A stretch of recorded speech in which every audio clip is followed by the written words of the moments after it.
살아나셨지요? 예, 멀리서 우리 함께 영상으로 예배하지만은 동일한 마음으로 주 안에서 교통함이 있기를 바랍니다.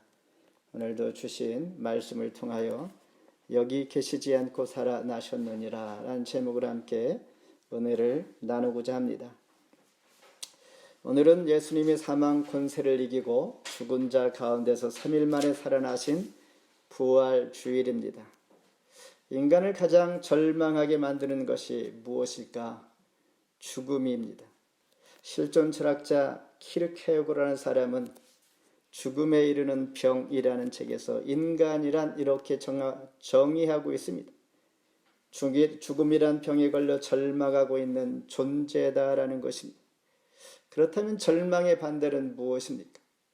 소망, 희망이지. 그런데 소망, 희망이 아니라 그는 신앙이라고 말씀했습니다. 영원하게 만드는 것이 절망의 반대다라는 말씀입니다. 바로 예수 그리스도 안에서의 일어나는 것입니다. 예수님은 죽음을 이기신 분이십니다. 오늘 본문에서 천사를 통하여 이렇게 말씀하십니다. 어찌하여 살아있는 자를 죽은 자 가운데서 찾느냐? 여기 계시지 않고 살아나셨느니라. 이 선언은 기독교의 시작이고 근거고 부활절에서 시작하는 기독교 모든 것의 처음이요, 우리 모두에게 새로운 생명이요, 시작이요, 영원히 사모할 것입니다. 함께 은혜의 시간 되기를 바랍니다. 1절에 보면 헌신한 이들에게 소망이 있음을 보여주십니다. 오늘 본문 1절 같이 한번 읽겠습니다. 누가복음 24장 1절. 안식 후 첫날 새벽에 이 여자들이 그 준비한 상품을 가지고 무덤에 가서, 예수님은 아리마대 출신의 부자 요셉이라는 사람의 새롭게 마련된 무덤에 안치되었습니다. 급하게 세마포에 쌓여 안치되었으므로 그 절차가 한 가지 빠진 게 있었습니다. 향품이 필요했던 것이죠. 그래서 지금 읽은 1절 말씀처럼 안식 후 첫날 새벽에 이 여자들이 준비한 향품을 가지고 무덤에 간 것이죠. 이 향품은 안식일 지나자마자, 그러니까 지금 우리 시간으로 주일 바로 직전 토요일 날 저녁에 향품을 준비한 것이죠. 이 향품이라는 것은 향기가 나는 기름과 같은 것이요, 시체의 냄새를 제거하는 것이요, 방부제 역할을 하는 것으로 시체의 몸에 발라주는 것입니다. 안식 후 첫날 토요일 밤에 향품을 사 두었다가 새벽이 되자마자 무덤을 향하여 달려가는 것이죠. 가면서 그들은 고민했습니다. 혹시라도 무덤을 덮고 있는 무거운 돌을 누가 옮겨줄 수가 있을까라는 것입니다. 그런데 막상 달려가서 보니 무덤이 돌무덤 열려 있었던 것입니다. 우리가 살아가면서 이런 경험을 많이 합니다. 우리는 실제 보지 아니하고 걱정을 많이 합니다. 그런데 실제로 상황에 처하면 별것 아니고 그렇지 아니하다는 것을 많이 경험하게 됩니다. 다시 말해서 걱정할 이유가 없고 염려할 것이 아닌데도 불구하고 우리는 미리 걱정하는 일이 태반이라는 것입니다. 여기에서 상품을 준비한 여인들의 문제는 돌을 굴려 무덤을 볼 수 있는 것이 문제가 아니라 부활에 대한 하나님의 말씀을 전혀 기억하지 못하고 가고 있다는 것이죠. 그래서 6절에 천사가 말합니다. 여기 계시지 않고 살아나셨느니라. 갈릴리에 계실 때에 너희에게 어떻게 말씀하셨는지를 기억하라. 마태복음 16장 16절에 사도 베드로는 예수님께 말씀하십니다. 살아계신 하나님의 아들입니다. 메시아입니다. 예수님께서 칭찬하시고 그 후에 부활에 대한 이야기를 그에게 말씀해 주십니다. 아마도 그가 예수에 대한 분명한 신학을 고백하니 부활에 대한 이야기를 해도 이해할 만하겠다라는 생각을 했을지도 모릅니다. 그런데 이와 같이 이미 예수님께서 여러 번 부활에 대한 이야기를 했음에도 불구하고 이 상품을 준비한 여인들은 전혀 기억하지 못하고 상품을 준비하여 무덤으로 갔다라는 것입니다. 그러면서 그들은 무슨 생각을 했을까라는 것이죠. 아마도 이 여인들과 저와 여러분과 다를 바가 없을 것입니다. 지나간 시간에 하나님 말씀을 했음에도 불구하고 우리는 까마득하게 잊고 가장 중요한 것을 잃고 비본질적인 것에 애쓰고 나름대로 수고한 일들이 참 많이 있지. 아마도 이 여인들은 빈 무덤을 보고 이렇게 생각했을 것입니다. 천사가 말한 것처럼, 그래 하나님 말씀하신 것처럼 우리가 기억하지 못하고 있는데 앞으로는 놓치지 말아야겠다라는 것. 이제는 주의 말씀을 더 소중히 여기고 귀담아 드려야겠다. 온전히 따르고 더 헌신하며 우리가 부족하지만은 뜨거운 사랑으로 하나님을 사랑해야지라는 생각을 했을 것입니다. 그들이 출손을 했지만은 빈 무덤을 바라보면서 이런 마음, 그러나 하나님께서는 그들을 귀히 여겼을 것입니다. 마치 옥합을 깬 여인처럼 헌신된 여인들, 빈 무덤을 통하여 그리스도의 천사로부터 재확인하게 되는 제일 첫 번째 부활을 목격한 여인들이 되는 것이죠. 이 사실을 11 사도에게 알려주었습니다. 부활의 기쁜 소식. 비록 하나님의 말씀을 기억하지 못했을지라도 정성으로 헌신된 여인들에게 하나님은 최초의 목격자가 되게 하시는 은혜를 주셨고, 부활하신 주님은 제자들과 고린도전서에 보면 500의 형제들에게 찾아가 보여주셨고 그들이 산 증인이라고 말씀하시는 것입니다.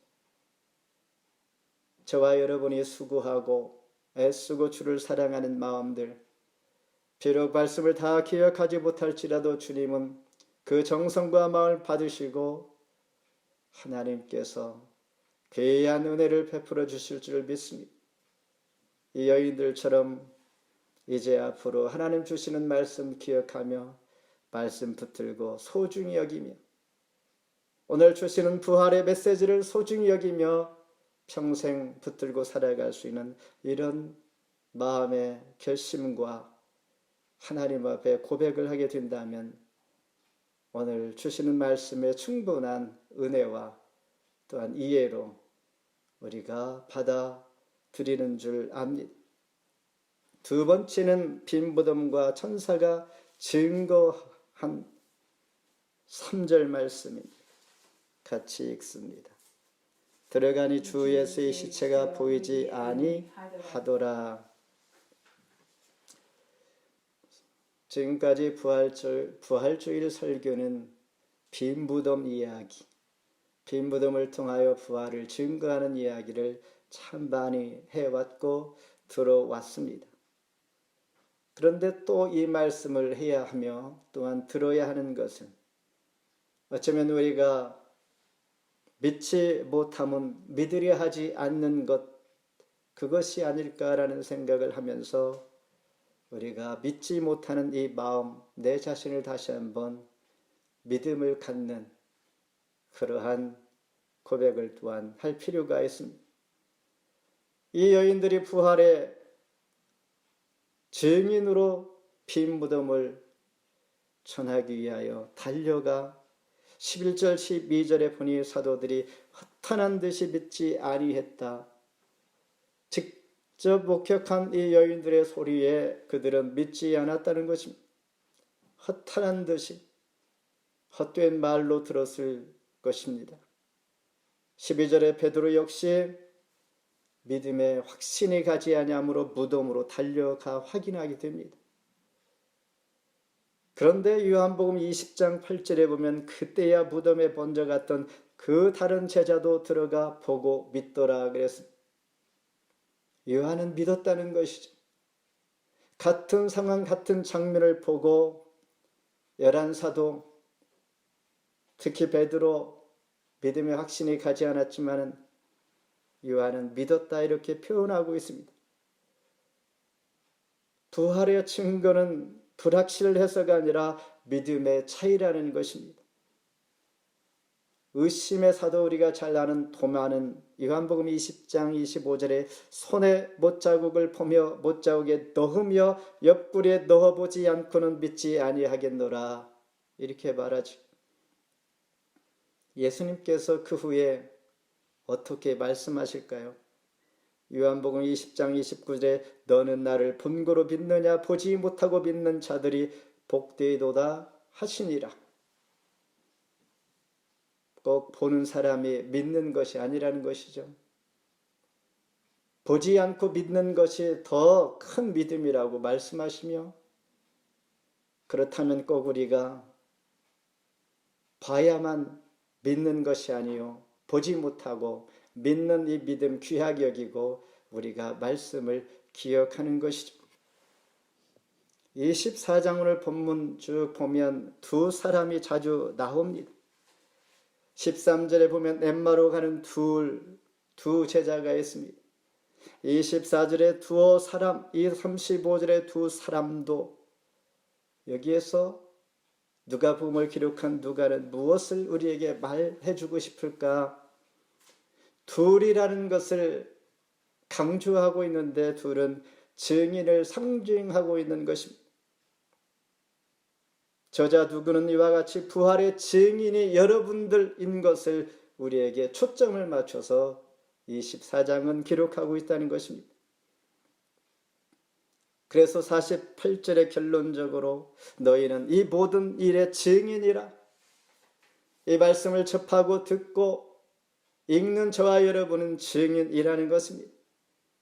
11사도와 여인들, 베드로, 도마 할 것 없이 다 너희들이 증인이다라는 말씀을 누가는 강조하고 있는 것입니다. 그렇다면 신명기에서 말하고 있는 증인은 최소한 두세 사람 이상이 되어야 하는 것입니다. 그래서 빈 무덤을 찾은 여인들은 최소 5명이니까 충분히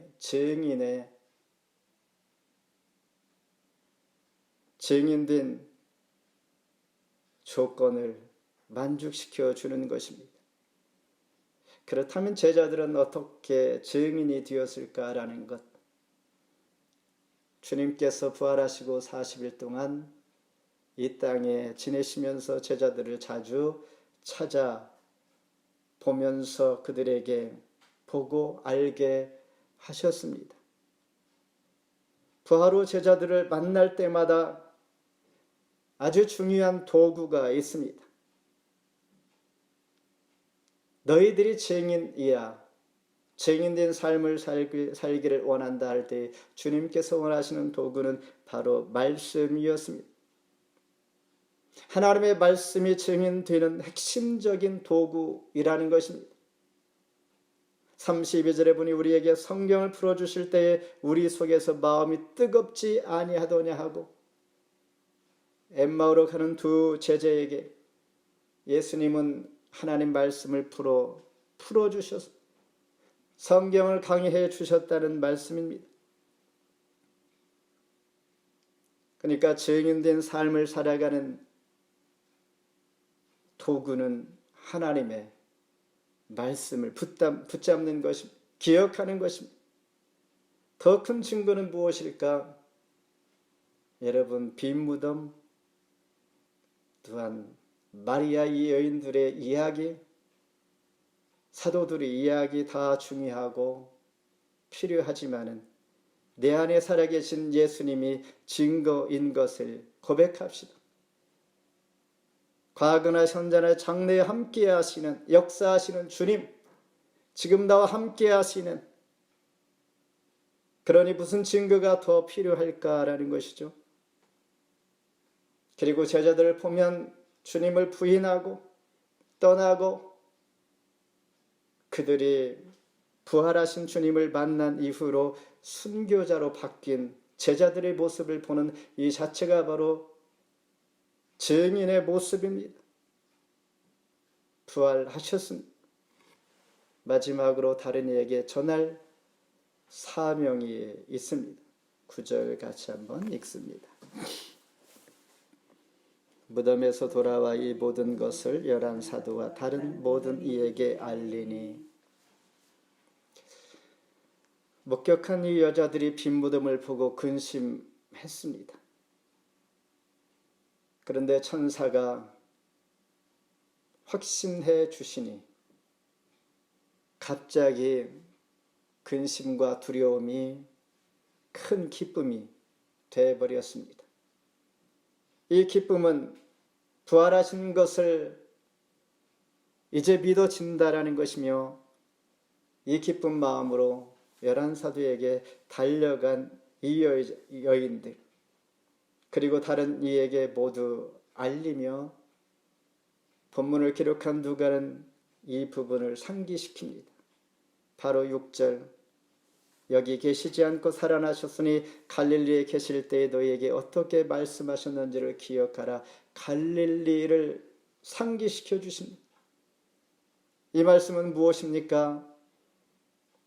부활하신 것은 확실하니 더 중요한 것은 너희들에게 주어지는 사명이 있다라는 것입니다.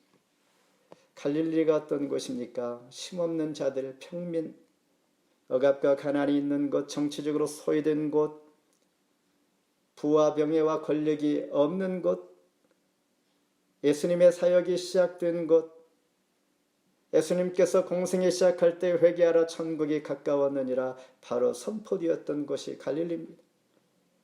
베드로와 안드레, 야고보, 요한을 부르신 갈릴리 해변, 동네를 두루 다니며 가르치기 시작했던 곳, 물이 변하여 포도주가 되게 한 곳, 제자들의 꿈과 비전을 갖게 되었던 곳, 은혜가 없이는 하루도 살 수 없는 곳, 특별히 디베랴 바닷가에 예수님께서 베드로를 찾아오셨습니다.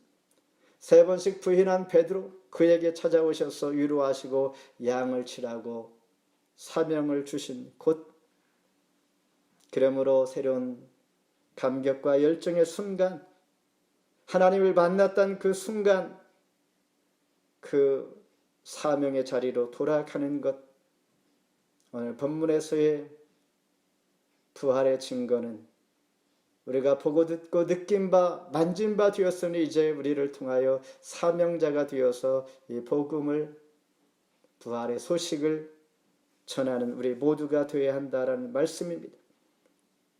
부활하신 주님은 제자들에게 이렇게 말씀하십니다. 마태복음 28장 20절에 내가 너에게 분부한 모든 것을 가르쳐 지키게 하라. 볼지어다 내가 세상 끝날까지 너희와 항상 함께 있으리라 하시니라 말씀하십니다. 말씀을 맺습니다. 누가복음 24장은 부활과 승천에 대한 말씀입니다. 누가복음 본서를 맺는 결론입니다. 사도행전에 있어서 성령의 역사와 교회의 태동이 오늘 부활을 통하여 시작이 되는 것이고, 교회가 성장하는 과정들, 예루살렘과 유다와 사마리아 땅 끝까지로 내 증인이 두라 하신 이 말씀들이 전개되어져 갈 때에 이 부활의 확신과 부활의 증거 증인된 삶을 살아가는 자들로 인하여 이제 시작이 되는 매우 중요한 신앙의 핵심 부활, 오늘 이 말씀을 우리가 나눈 것입니다. 부활은 의심할 수 없는 역사적인 사실임을 강조하며 부활로 끝나지 않냐고 우리 모두에게는 죽지 아니하는 하늘로 올리우신 하나님을 바라보며 소망하는 것이 인간의 유일한 소망인 것이죠. 우리는 죽음으로 끝나지 않는다는 것을 우리는 알고 있습니다. 주 안에서 부활하여 하나님 나라에 다스리게 될 것이다. 그러므로 환경과 상황, 영향을 받지 아니하고 부활을 소망하는 저와 여러분은 언제나 소망을 품을 수 있는 이유가 있습니다. 천사가 말씀하신 여기 계시지 않고 살아나셨느니라. 기억하라. 주님 하신 말씀을, 오늘 주신 말씀을 확고하게 붙잡는 저와 여러분 될 때에 저와 여러분은 부활의 증인이요, 빈 무덤이 증거요, 천사가 증거하였고 말씀을 기억하지 못했을지라도 우리의 수고와 헌신을 기억하시고 하나님은 목격자가 되게 하시고 다시 불러주시고 부활하셔서 찾아오시는 주님, 사명을 주셨던 그 자리로 가게 하시는 주님, 갈릴리 그 자리, 저와 여러분을 부르신 그 자리, 주님을 만나게 된 그 시간, 회개하라 전국이 가까웠노니라, 이 소망 가지고 말씀 붙들고 살아가는 저와 여러분 되기를 주의 이름으로 축원합니다. 기도하겠습니다. 하나님 감사합니다. 오늘도 변함없이 부활의 소식과 함께 지난 사순절 모두 보내며 주 안에서의 새로운 소망을 얻게 하시고 이미 내 안에 역사하시는 주님, 이것이 증거인 것을, 또한 부활 소망을 가진 자들이